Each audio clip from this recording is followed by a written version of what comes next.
Are you feeling sad, depressed, down? Well, studies show that diet can have a profound effect on depression, especially in young men.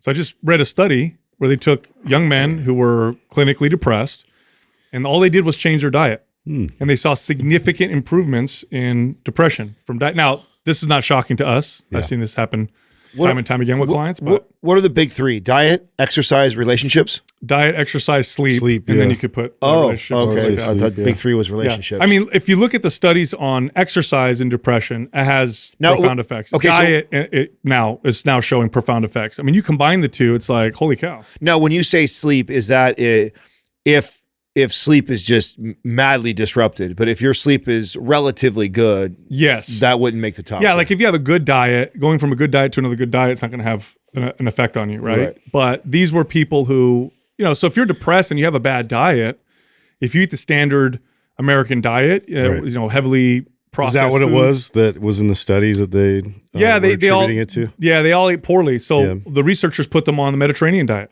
and it was controlled, and they watched them.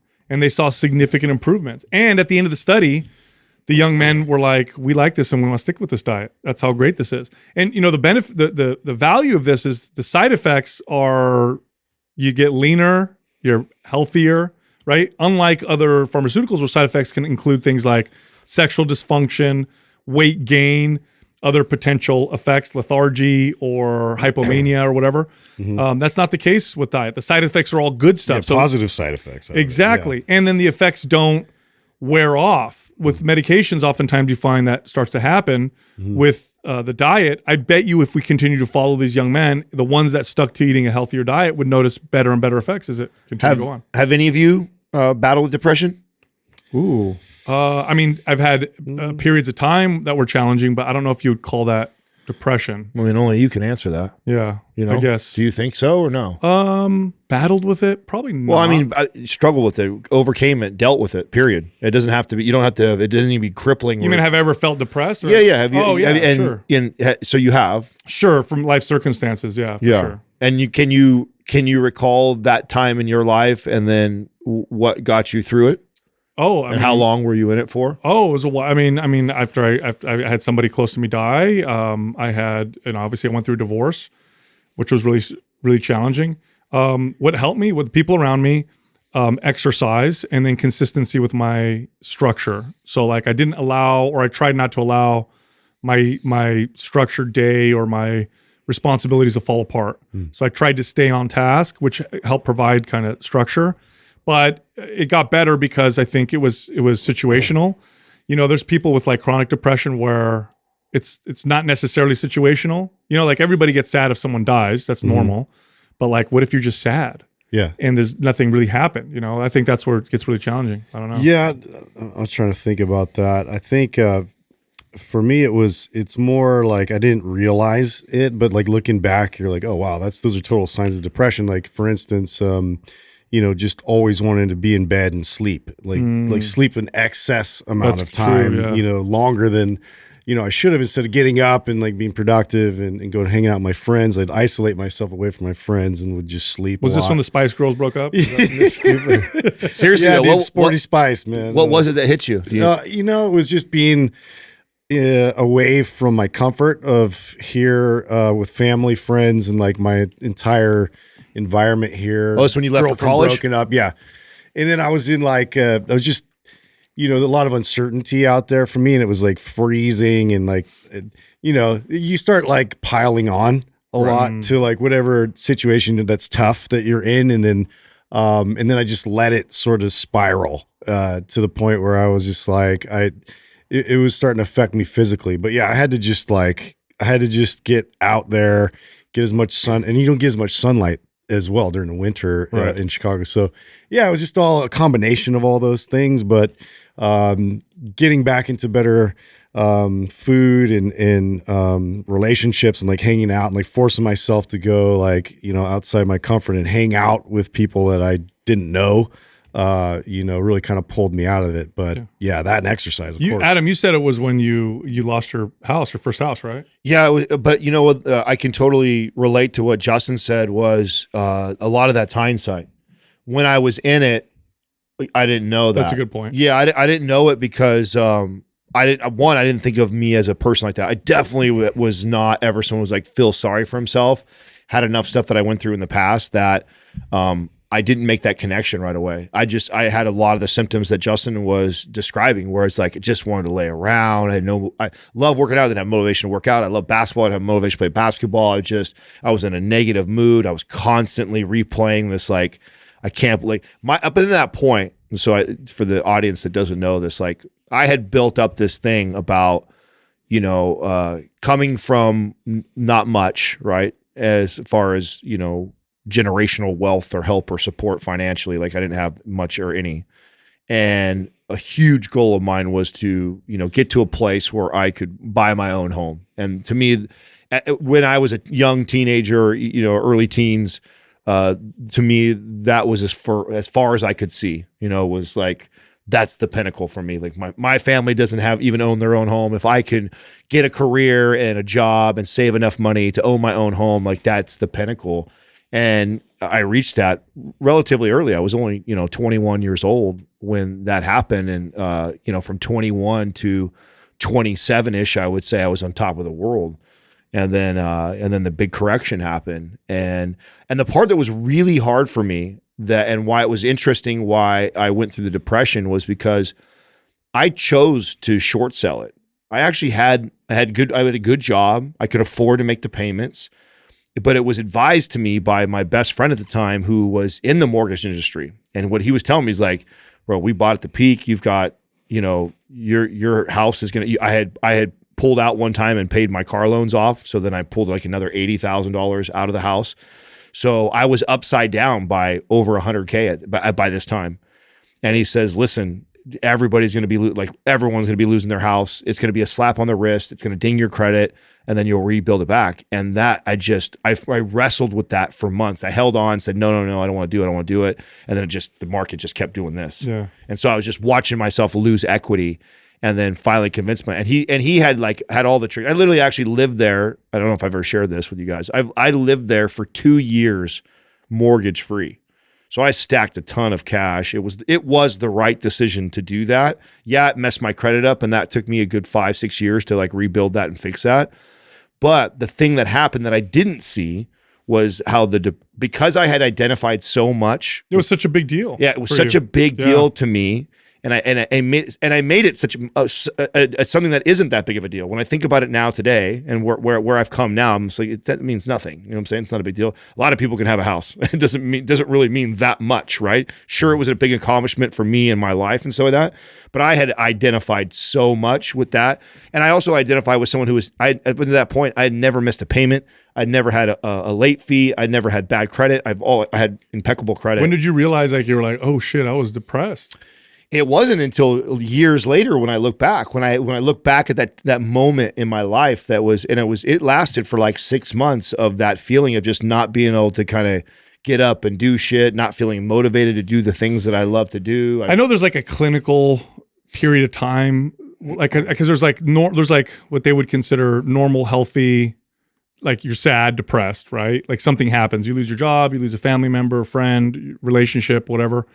And then there's like it has to last a certain period of time for them to consider you clinically depressed. I don't know what that number is. Maybe Doug, you can look that up. Oh, interesting. I didn't know that. Yeah. So, cause and now here's the challenge is that a lot of, we're led to believe that we're never supposed to be sad. We're never supposed to be depressed. So any amount of depression is bad. This needs to get treated, but that's not true. It's normal. It's normal. Yeah. You're supposed to be sad. If you lose your house, something you worked up towards, you're supposed to be, that's normal, right? Yeah. I was supposed to be sad after losing somebody close to me or going through a divorce or, what you went through, Justin, right? That's normal. Right. But then there's a period of time, and I don't know what they classify it as, but once it goes past a certain period of time where, okay, this is like clinical depression. I'm not coming out of it. I think it has more to do with empathy and loving yourself, right? Like I actually wasn't sad. I was angry and disappointed in myself. I wasn't like, oh, boo-hoo. I chose to walk away from the house. But what ate away at me was like, now I had this voice in my head like, you're not who you thought you were. Like you're just like your parents. You're like that type of stuff. So I was beating myself up inside. Yeah. And so there was a lot of probably anger and hate and resentment towards myself.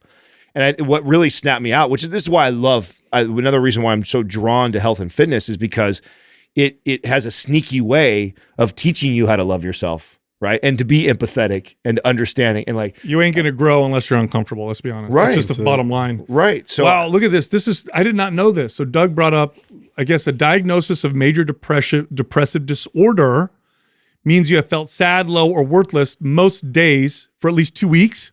That's it. While also having other symptoms such as sleep problems, loss of interest in activities, or change in appetite. Okay. Name one person on earth. I know. I feel like everybody falls in that category. That's weird. I'm not a doctor, so I want to say that's why but that's crazy to me. No, I don't think so. I mean, no, because that means you get treated. That's what I mean by that. Not saying that you're not that's what you mean by that. Yeah, that's what I mean by clinical like someone depression. deals with a little bit of depression and we have a pill to throw at That's it what I mean by clinical depression. Yeah, I mean, you could call it whatever the hell you want. Yeah, no, I get what you're saying like that. Well, I mean, that's wild. Who's never felt sad for 2 weeks? Obviously, it's a massive spectrum, right? You break up with your girlfriend when you're 15 years old, you're going to be sad for 2 weeks. You know what I mean? Does that mean you got to go get... I don't know. That's wild to me. Well, yeah. I mean, it's to me, and I've been around like some parents that like their kid scrapes their knee, and then they give them like Advil and Tylenol right away, and it's like they don't want them to experience the pain of it, and it's like this is, I don't know. To me, it's like it's character building. Like this is all part of the journey. Is like having to go through some of these tough moments, and depression. Obviously, it's a tough place to be when you're sad and you don't feel like you want to get up and face it. But to just mask it, to me, there's definitely times. There's times where you need it, obviously, and to intervene. So I'm not belittling that. I'm with you. I'm with you on that. I just think, look, growth never happens when you're comfortable. It just doesn't work that way. Otherwise, there's no reason for you to grow. There's no reason for you to change unless you're super uncomfortable.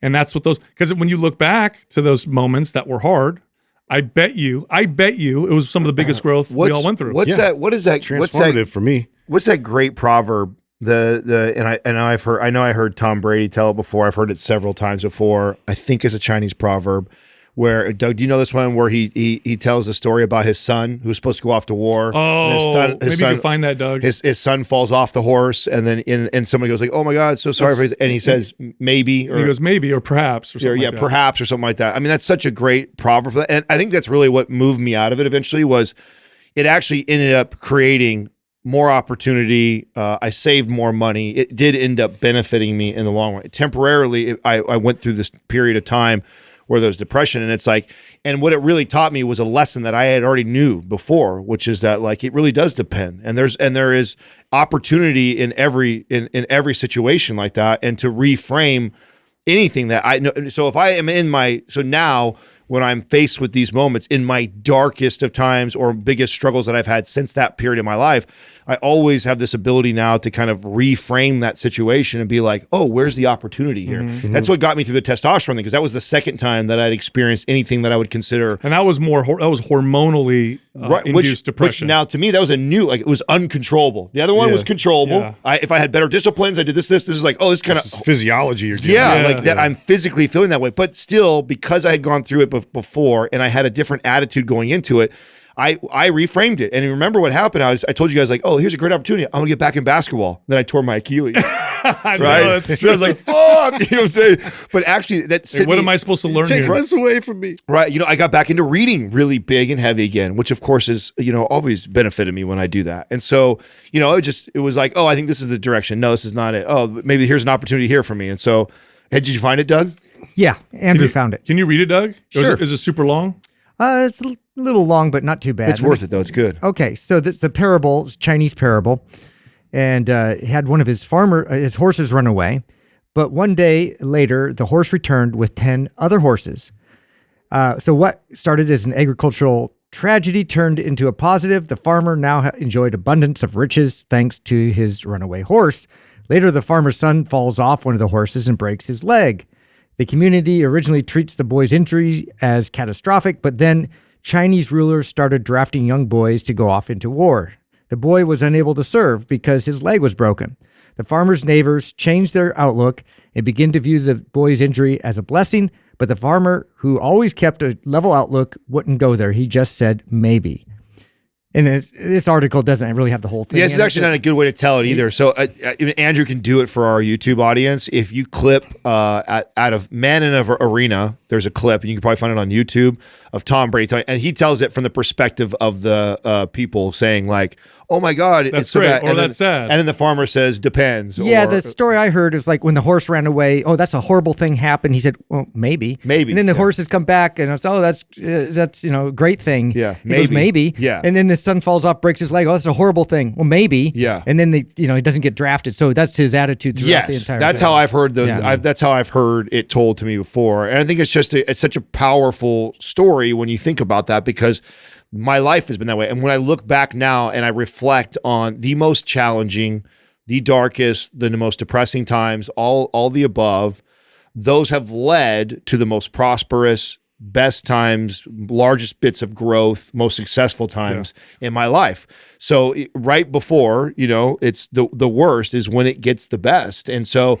now when those times, because they don't stop, they continue to happen in your life. It's inevitable. It's just the way it is. Yeah. Now I just, obviously much older and wiser, I come into a situation like that and I face it with the attitude of like, boy, this really sucks. In fact, this is one of the worst times ever, which means hopefully on the other side of this, it's going to be one of the best times it's ever been. So I can't wait to make it through this bullshit because it's about to get good, So I think that's so important when you're faced in that. Well, I mean, it's from our perspective, right, as fitness professionals, the fit, healthy version of you is most likely going to withstand, or more likely to withstand, life's challenges, which are inevitable. It'll be the most resilient version of you. Yeah. So, and then for you asked me how what I did, because that was a long period for me, because there was a lot in between that too.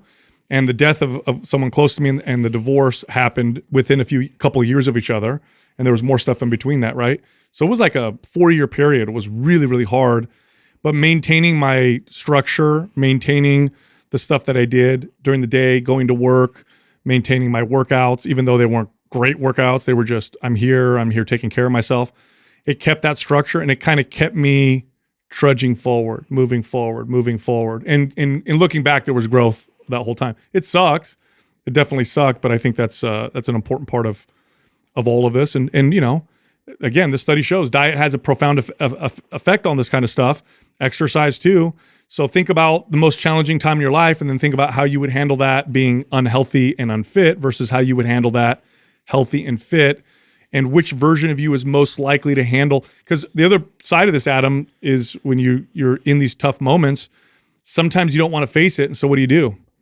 You numb yourself, you distract yourself, and you put yourself deeper in the hole. Well, right? there's the you point out like the fine line between what you were doing and what you just said. Yep. Which is like there's this fine line of am I doing all this stuff because it's potentially bettering me, help me work through this depression and improve it, or am I doing it because it's distracting me from doing the internal work that I need to get done on this? And that goes back to why I said that I think it has a lot to do with loving yourself, right?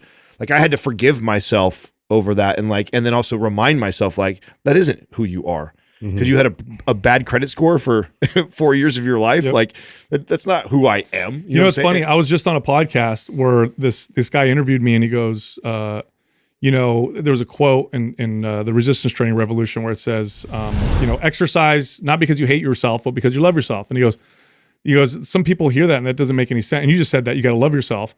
And he goes, what does that mean? I said, it's not a feeling. It's not the feeling of love. That's right. You're not gonna sit there and be like, oh my God, I got this warm, fuzzy feeling about myself because I just always hugging yourself. Yeah, defaulted on this property, or I just lost my job, or I just, because of my actions, I just, destroyed this relationship, whatever. That's not what that means. You're not going to have this warm, fuzzy feeling. It's action. It's, okay, how do I love myself? Well, here's what I got to do. This is what I would do if I love. This is what love looks like. It's hard truths. It's taking these actions. It's not doing this. It's doing that. It's not the feeling. I want to say that because I think sometimes people get confused. And they're like, well, how can I love myself when I feel unhealthy, or I don't feel good, or I did all this terrible stuff? It's like, no, that's not the same. I mean, look, I love you guys through action. I don't always feel like I love you guys, right? But I do through action, and that's what makes this partnership, also work, Yeah, yeah. pretty well.